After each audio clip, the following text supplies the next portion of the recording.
Audio Jungle. Virat जी, आपका तो नाम भी विराट और काम भी विराट। नमस्कार आप सर।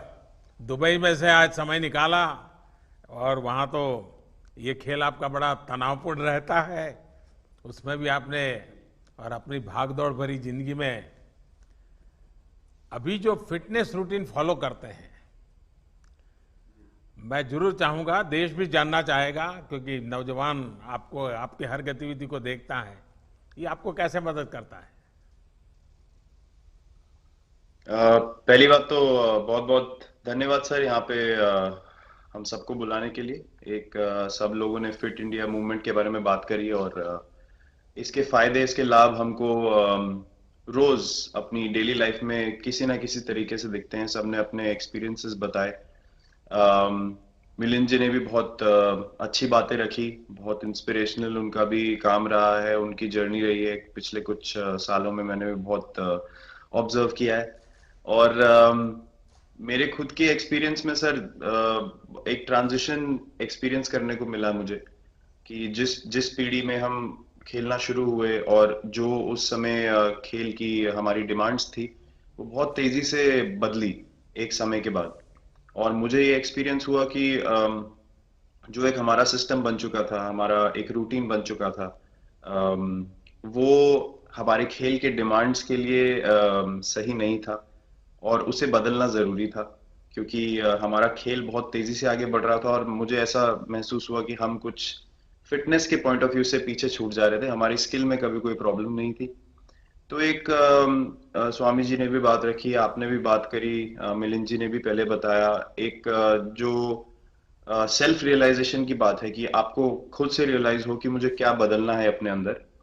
तो मुझे वो एक समय पे खुद भी एक्सपीरियंस हुआ कि नहीं, फिटनेस जो है वो प्रायोरिटी होनी चाहिए। और अगर मैं आपको ऑनेस्टली बताऊं तो पहले खेल को अच्छा करने के लिए फिटनेस मैंने शुरू करी, लेकिन आज अगर प्रैक्टिस मिस भी हो जाए तो मुझे इतना खराब नहीं लगता, लेकिन अगर फिटनेस सेशन मेरा मिस हो जाए या एक्टिविटी मिस हो जाए तो मुझे ज्यादा खराब लगता है।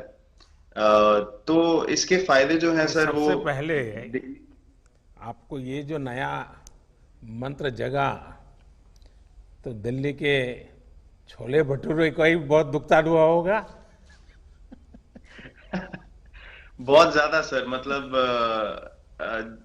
जो अभी हमने थोड़ी देर पहले बात करी कि हमारा जो नेटिव डाइट है, एक जिस रीजन से हम आते हैं उसका जो हम वो खाते हैं, उससे मैंने कभी एक्सपीरियंस नहीं किया कि हेल्थ इश्यूज हुए हो या किसी को कोई बीमारियों का सामना करना पड़ा हो। मेरी खुद के एक्सपीरियंस में मेरी नानी, मैंने बहुत समय तक देखा, इतनी ज्यादा उम्र में भी उनकी हेल्थ हमेशा ठीक रही, हमेशा उन्होंने घर का सिंपल खाना खाया। तो मैं जब पला बड़ा तो शहरी खाना, मतलब बहुत ज्यादा बाहर का खाना होता था। खेलने कूदने जाते थे तो आते जाते बहुत सारी चीजें ऐसी खा ली कि जो हेल्थ पॉइंट ऑफ व्यू से अच्छी नहीं है। तो डाइट का भी एक बहुत बड़ा कंट्रीब्यूशन था, जो डिसिप्लिन नहीं था। तो वो फिटनेस, फिजिकल फिटनेस और डाइट दोनों चेंज करना पड़ा सर। उसकी वजह से ही चेंजेस आने शुरू हुए। और मैं इस चीज से इसलिए रिलेट कर पाता हूँ क्योंकि जैसे हमारे खेल में चेंजेस आए, आज की लाइफ की भी डिमांड्स बहुत ज्यादा हो गई हैं, बहुत हेक्टिक हो गई है लाइफ। तो अगर हम अपनी फिटनेस को उस पेस के साथ नहीं रखेंगे, सिंक में नहीं रखेंगे, तो हम पीछे छूटते चले जाएंगे। तो अगर हम लोग अपनी फिटनेस को नहीं इंप्रूव करते तो हमारे खेल में भी आज हम बहुत पीछे छूटते चले जाते, क्योंकि आप सिर्फ अपनी स्किल पे डिपेंड नहीं कर सकते। आपका जो मेंटल स्ट्रेंथ है, वो आपका शरीर कितना तंदुरुस्त है और आपका दिमाग कितना तंदुरुस्त है, उस दोनों का एक कॉम्बिनेशन साथ में चलता है। तो अगर मेरा शरीर सपोर्ट नहीं कर रहा है जो मेरा दिमाग सोच रहा है, तो मैं जो करना चाहता हूँ मैं नहीं कर पाऊंगा। तो आपके मुझे छोटे सामने छोटे कैलोरी चेंजेस। कम करने का भी तो चैलेंज रहता होगा और इतना बड़ा काम करने का भी चैलेंज रहता होगा, उसको कैसे हैंडल करते हैं? सर मैंने अभी जो अपने अनुभव में मैंने ये चीज एक्सपीरियंस करी है, वो ये है कि खाने के बीच में समय देना बहुत जरूरी है। हम लोग बहुत बार खाते हैं और फिर बड़ी मील के बाद वो छोटा पोटा खाते चले जाते हैं पूरा दिन। तो वो जो हमारा सिस्टम है, उसको कहीं प्रोसेस करने का मौका ही नहीं मिलता खाने को, और रात तक हम खाते चले जाते हैं। तो मैं जब छोटा भी था तो 11:30-12 बजे डिनर हो रहा है, उसके बाद मीठा खा के एकदम सो गए, कुछ एक्टिविटी नहीं, कुछ उसके बाद वॉक नहीं। तो आई थिंक ये छोटी छोटी चीजें जो है जो बहुत मैटर करती हैं कि आप अपने अंदर के सिस्टम को भी कितना समय दे रहे हैं उस खाने को प्रोसेस करने के लिए जो आप खा रहे हैं।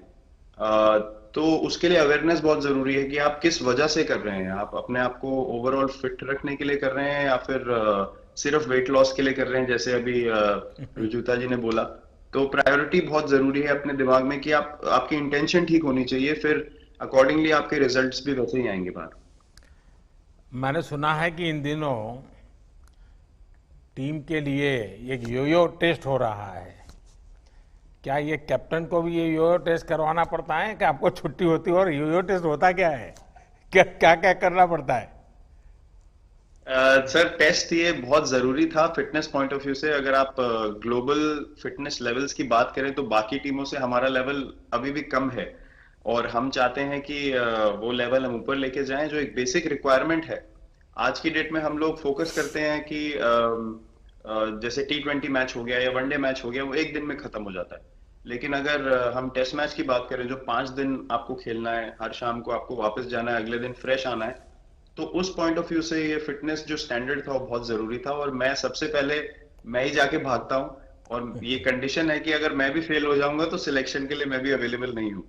तो आई थिंक ये सिस्टम और ये कल्चर सेट करना बहुत जरूरी होता है। और उससे क्या होता है सर, ओवरऑल एक जो फिटनेस लेवल है टीम का बढ़ेगा। जैसे टेस्ट क्रिकेट में हमारा बहुत बार होता है कि आप थके हुए हैं, तीसरे दिन आके आपको, जैसे हमारे फास्ट बॉलर्स हैं आज की डेट में, वो दुनिया में सबसे ऊपर है, तो उनको अगर दूसरे तीसरे चौथे दिन आके वो एफर्ट डालना है फील्ड पे, तो वो डाल सकते हैं। पहले क्या होता था, स्किल हमारे पास हमेशा से रही है, लेकिन शायद जो मैंने आपको बोला वो ट्रांजिशन मैंने जो एक्सपीरियंस किया, हम लोग वो जरूरी समय जो आता है जहाँ पे शरीर थक जाता है और टीम को आपकी जरूरत है, वहां पे परफॉर्मेंस जो है हमारी डिप हो जाती थी और दूसरी टीम जीत जाती थी।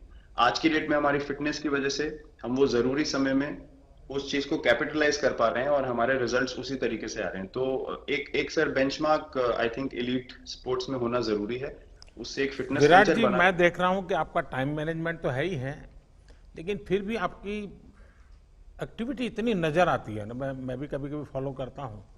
कभी थकान नहीं लगती क्या आपको? सर थकान अगर मैं ऑनेस्टली आपको बोलूं, थकान हर किसी को होती है। अगर आप फिजिकल एफर्ट करेंगे तो थकान होगी, लेकिन अगर आपका लाइफस्टाइल अच्छा है, अगर आप खा अच्छा रहे हैं, अगर आप फिटनेस रेगुलरली कर रहे हैं, आपकी रिकवरी अच्छी है, तो आपकी स्लीप अच्छी है, स्लीप पैटर्न्स अच्छे हैं, तो आपकी रिकवरी तेज होगी। तो अगर मैं थक रहा हूं और 1 मिनट में मैं दोबारा रेडी हो जा रहा हूं, तो वो मेरा प्लस पॉइंट है। तो आई थिंक वो मैंने एक चीज एक्सपीरियंस करी जो बहुत जरूरी हो जाती है। आपका ओवरऑल लाइफस्टाइल कैसा है उसके ऊपर बहुत डिपेंड करता है। विराट जी, बहुत अच्छा लगा मुझे। और मैं आपको, अनुष्का जी को और आपके दोनों के परिवार को निकट भविष्य की शुभ घड़ी के लिए बहुत बहुत शुभकामनाएं देता हूं। धन्यवाद sir, thank you so much.